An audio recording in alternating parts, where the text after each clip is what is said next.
Gonna check the brake fluid on these while I'm tearing things apart. So we got 2 reservoirs. Let's see how these look.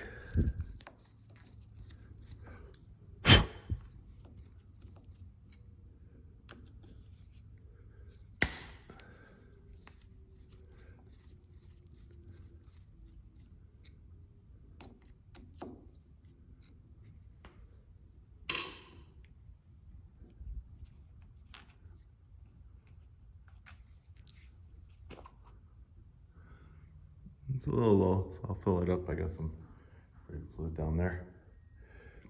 Top that off. That one's probably the same. So I top that one off. If you can see the level, it's up there pretty high.